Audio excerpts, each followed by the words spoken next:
secara systematic thinking atau berpikir sistematik, kita akan melihat ada input, proses, output, dan outcome. Ya, input kita tahu itu adalah sumber daya yang perlu kita kelola secara efisien. Tadi kita sudah singgung, sumber daya itu ada sumber daya manusia yang paling penting menurut Peter Drucker dalam sebuah organisasi. Kemudian ada sumber daya anggaran, sumber daya sarana prasarana, sumber daya informasi, dan seterusnya, dan seterusnya. Nah, di dalam organisasi, kita perlu tata laksana. Ya, nah, tata laksana mengelola sumber daya secara efisien itulah kita kemudian memerlukan acuan kerja yang diawali nanti mungkin sudah banyak juga di webinar ini dibahas tentang peta proses bisnis yang kemudian menjadi acuan kerja yang lebih teknis dalam SOP, Juklak, Juknis, dan seterusnya.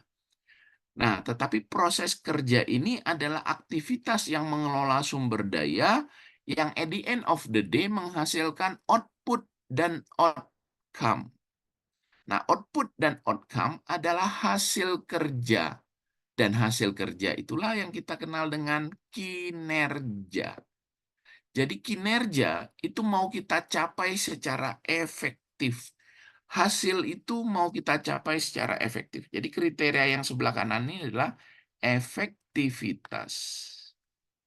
Efektivitas. Ya, berdaya hasil. Hasilnya itu cespleng sesuai yang kita inginkan. Sumber daya yang kriteria sebelah kiri ini adalah efisien. Jadi menggunakan sumber daya secara minimal untuk menghasilkan output dan outcome atau kinerja yang efektif itu kemudian menjadi sebuah pedoman atau primbon atau sebuah sebuah pedoman besar di dalam manajemen. Kita harus mengelola secara efektif dan efisien. Itulah yang disebut dengan produktivitas. Produktivitas itu adalah output yang baik, yang besar, dibagi dengan input sumber daya yang minimal, namanya organisasi kita produktif. Nah, Bapak Ibu sekalian, kinerja kita fokus bicara yang kanan ini ya.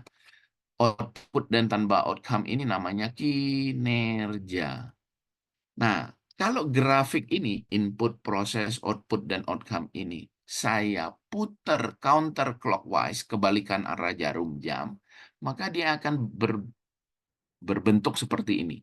Input di bawah, proses di atasnya, output dan outcome adalah at the end of the day, itu yang mau kita potret.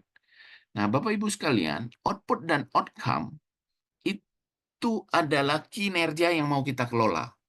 Ya, maka outcome, kalau kita lihat padanannya di sebelah kiri, itu adalah akibat yang dirasakan oleh orang lain di luar organisasi kita.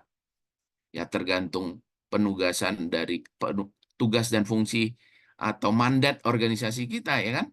Kalau organisasi kita adalah di bidang kesehatan misalnya, maka akibat keberadaan kita, the reason of being dari fungsi organisasi kita, dari tugas kita sebagai organisasi urusan kesehatan adalah bagi sehatnya masyarakat yang kita layani misalnya.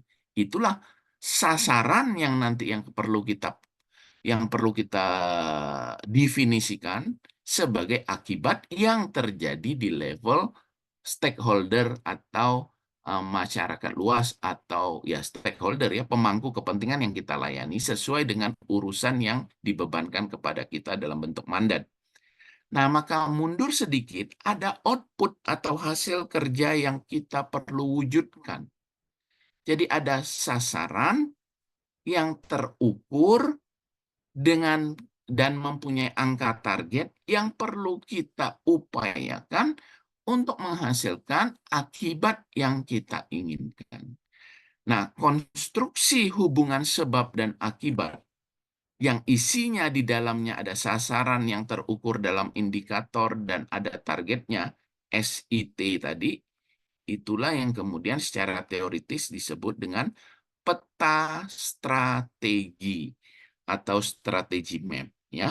Nah, gambar umumnya seperti ini.